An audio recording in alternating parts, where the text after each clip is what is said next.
Hello, সবাই কেমন আছেন? আজকে আমি যেই শাকটা রান্না করব সেটা না দেখলে কিন্তু বোঝার উপায় নাই যে এটা কী শাক।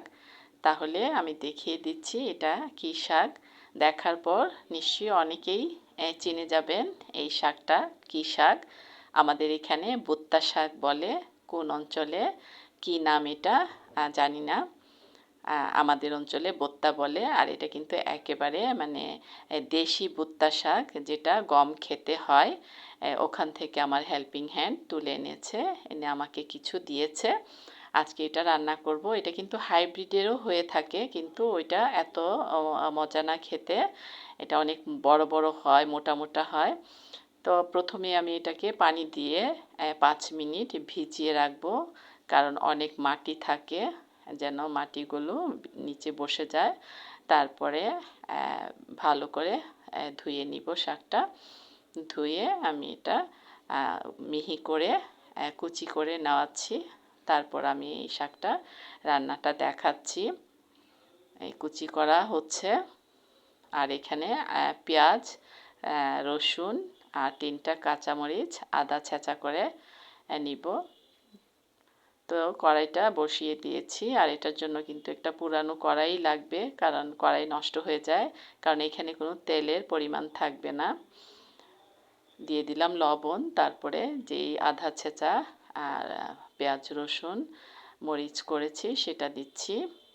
দিয়ে এখন ঢেকে দিব যেন শাকটা মিশে আসে। ঢেকে দিয়েছি। তারপর ঢাকনাটা তুলে একটু নেড়ে চেড়ে দিব। যেই ছেঁচা এটা উলট পালট করে দিব একটু, দিয়ে আবারও ঢেকে দিব। এটা যেহেতু একেবারেই তেল ছাড়া শাক, সেই জন্য একটা পুরানো কড়াই হলেই ভালো হয়, না হয় এটা কড়াইটা নষ্ট হয়ে যায়। এইভাবে আবারও ঢেকে দিব আরও মিশানোর জন্য। আবারও তুলে নাড়াচাড়া করব। এই শাকটা করতে কিন্তু সময় লাগে, আর খেতেও কিন্তু খুবই টেস্ট। অনেকে হয়তো ভাববেন যে তেল ছাড়া আবার শাক হয় কি না।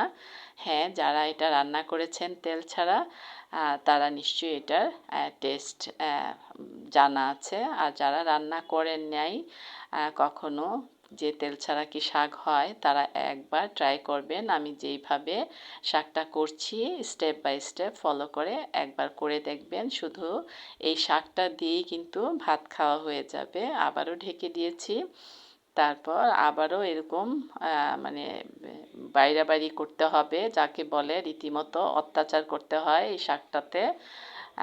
যত বাইরাবাড়ি করা যায় ততই কিন্তু এই শাকটা মিশে আসে। আর এই শাকটা যতই মিশে আসবে ততই কিন্তু এটার টেস্ট।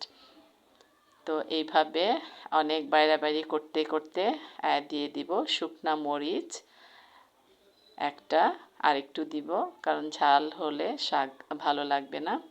এই শুকনা মরিচটা যখন এখানে পড়বে তখন কি মজার যে একটা গন্ধ বের হয়, সেটা একবার করে দেখবেন। তারপর আমাকে কমেন্টে জানাবেন যে আসলেও এই শাকটা এইভাবে রান্না করলে কতটা টেস্ট, সেটা আমাকে কমেন্টে জানাবেন আশা করি।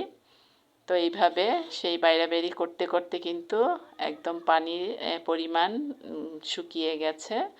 শাকটাও কিন্তু কমপ্লিট হয়ে গেছে। এই যে আমি এখন পরিবেশন করে দেখাচ্ছি। খুবই মজার একটা শাক।